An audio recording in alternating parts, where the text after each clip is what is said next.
नमस्कार, विद्या मंदिर में आपका स्वागत है।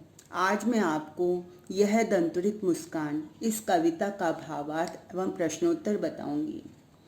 प्रस्तुत काव्यांश प्रसिद्ध कवि नागार्जुन द्वारा रचित कविता यह दंतुरित मुस्कान से अवतरित है।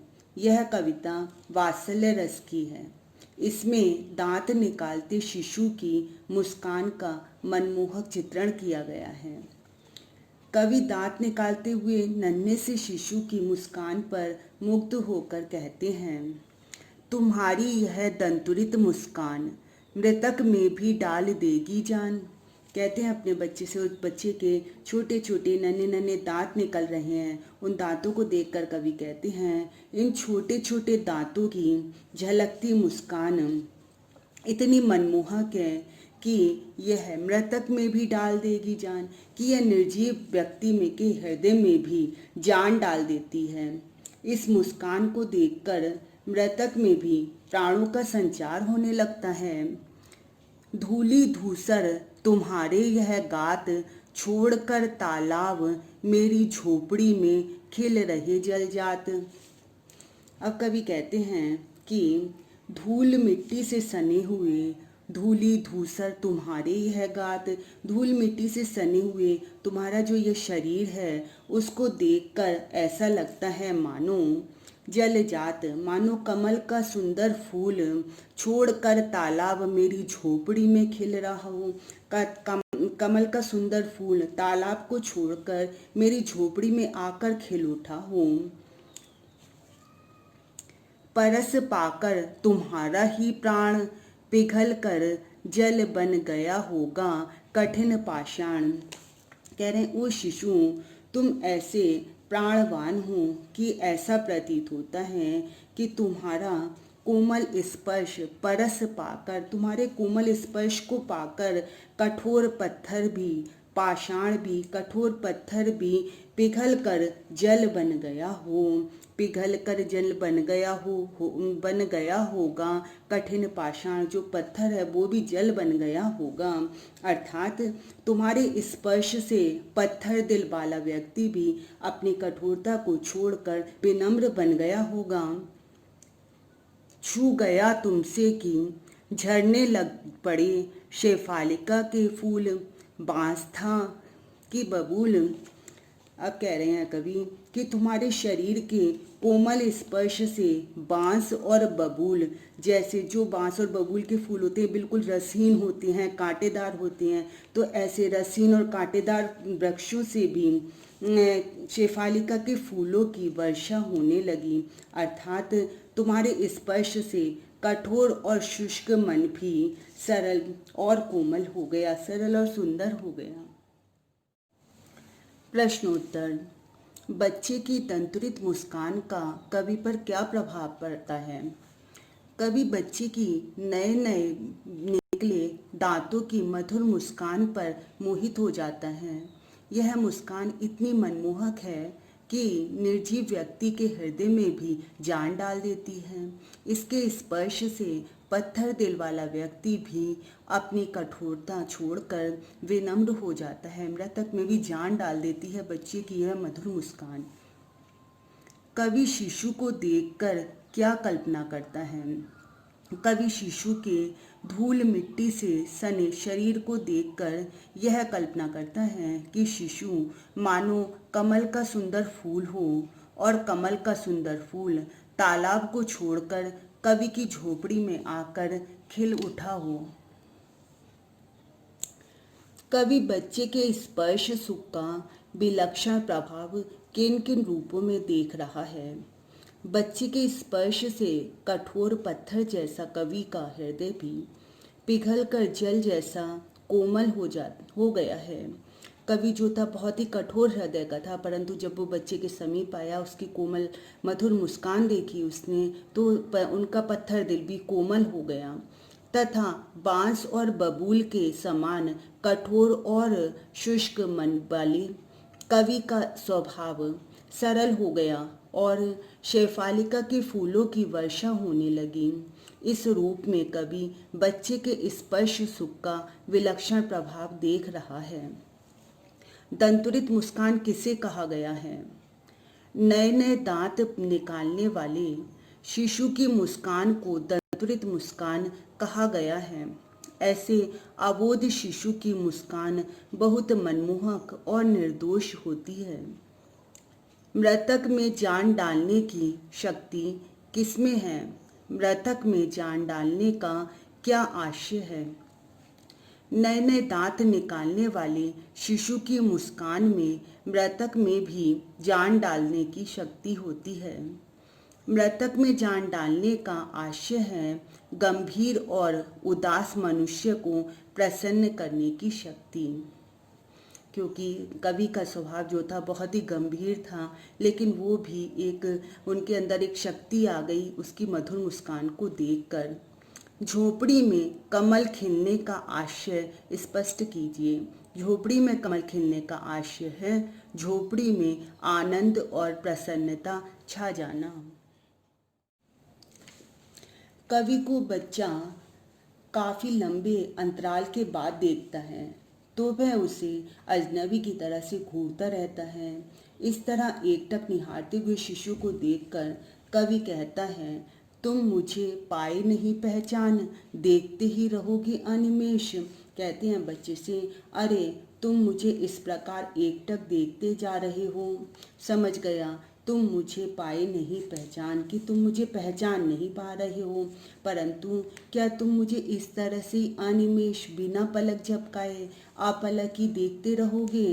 कहीं ऐसा न हो थक गए हो, आँख लूँ मैं फिर, कहीं ऐसा न हो इस तरह मुझे एकटक देखते हुए तुम थक गए हो। अच्छा चलो मैं ही तुम्हारी ओर से अपनी आंखें हटा लेता हूँ। क्या हुआ यदि हो सके परिचित न पहली बार, यदि तुम्हारी माँ न माध्यम बनी होती आज। कवि कहता है, यदि तुम मुझे पहली बार में नहीं पहचान सके तो कोई बात नहीं, परंतु यदि तुम्हारी माँ तुम्हारा परिचय मुझसे ना कराती, अर्थात तुम्हारी माँ हम दोनों को आपस में ना मिलाती, तो तुम मुझे देखकर हंसते नहीं। मैं ना सकता देख, मैं ना पाता जान, तुम्हारी है दंतुरित मुस्कान। तब तुम मुझे देखकर मुस्कुराते नहीं, हंसते नहीं, तो फिर मैं तुम्हारी इन नए नए छोटे छोटे दांतों की जो मुस्कान है उसको देख ही नहीं पाता, देखने का सौभाग्य मुझे प्राप्त ही नहीं हो पाता, और ना ही मैं तुम्हारी इस मनमोहक रूप छवि के बारे में जान पाता। प्रश्नोत्तर। कवि और कविता का नाम लिखिए। कवि का नाम नागार्जुन, कविता का नाम यह दंतुरित मुस्कान। कवि शिशु को से आंख फेर लेने के लिए क्यों कहता है? कवि आंख फेर लेने के लिए इसलिए कहता है क्योंकि बालक कवि को न पहचान पाने के कारण एकटक देखे जा रहा है। निरंतर निहारने के कारण बालक थक गया होगा, यह सोचकर निरंतर निहारने के कारण बालक थक गया होगा, यह सोचकर कवि उससे कहता है कि प्रश्नोत्तर। कवि और कविता का नाम लिखिए। कवि का नाम नागार्जुन, कविता का नाम यह दंतुरित मुस्कान। कवि शिशु से आंख फेर लेने के लिए क्यों कहता है? कवि आंख फेर लेने के लिए इसलिए कहता है क्योंकि बालक कवि को न पहचान पाने के कारण एकटक देखे जा रहा है।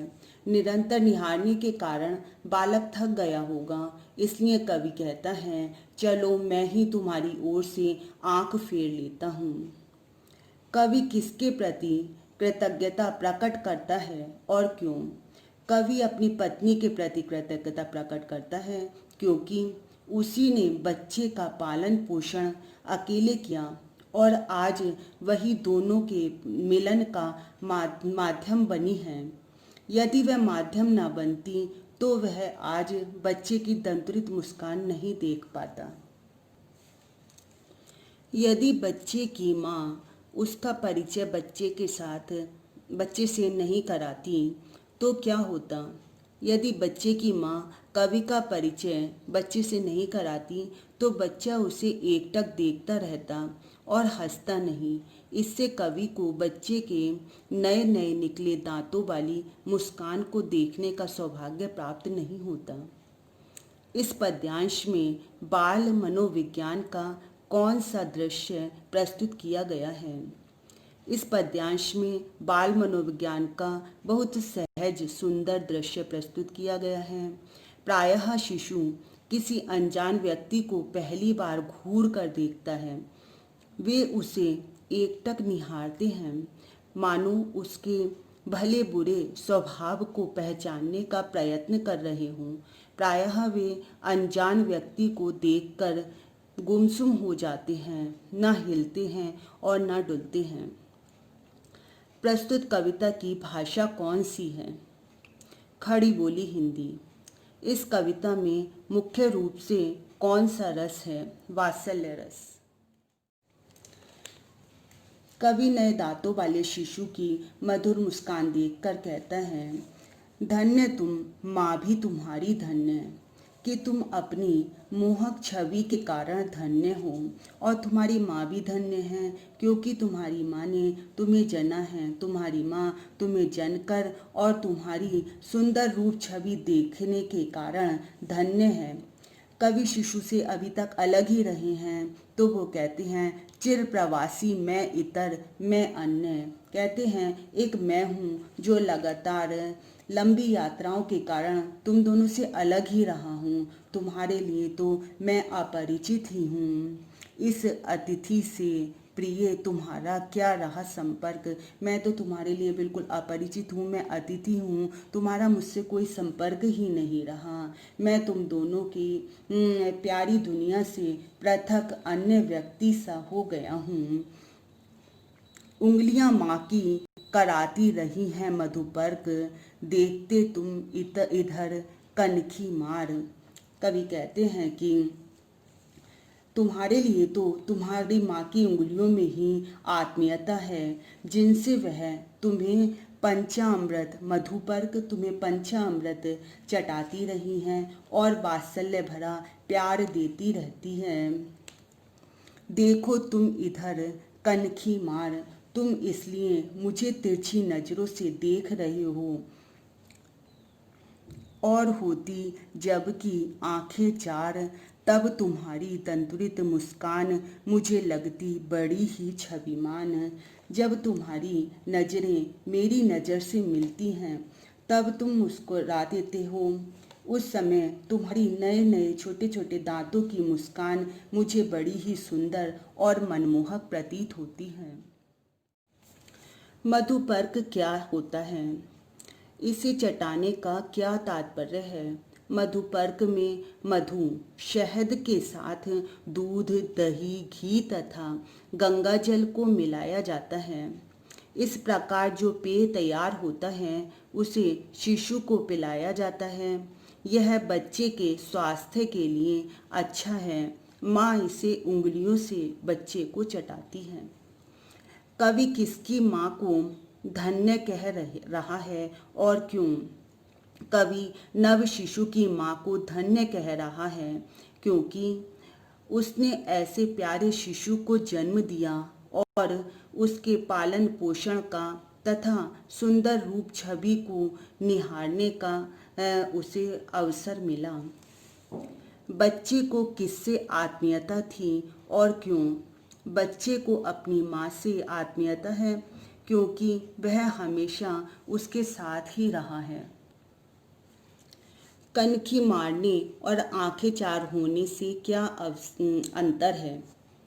कनखी मारने का आशय है तिरछी नजरों से देखना और फिर मुंह फेर लेना, अर्थात चोरी चोरी देखकर अपनी रुचि दिखलाना, किंतु नयापन होने के कारण शर्माना।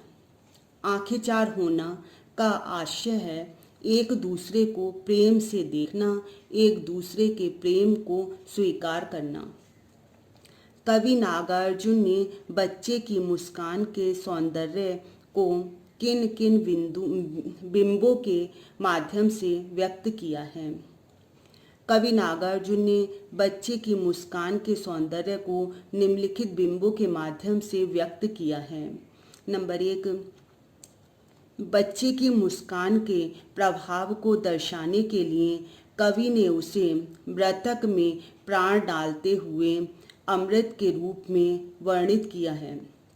कवि ने बच्चे की मुस्कान का सौंदर्य दर्शाने के लिए अपनी झोंपड़ी में खिल रहे कमल के बिंब का सृजन किया है।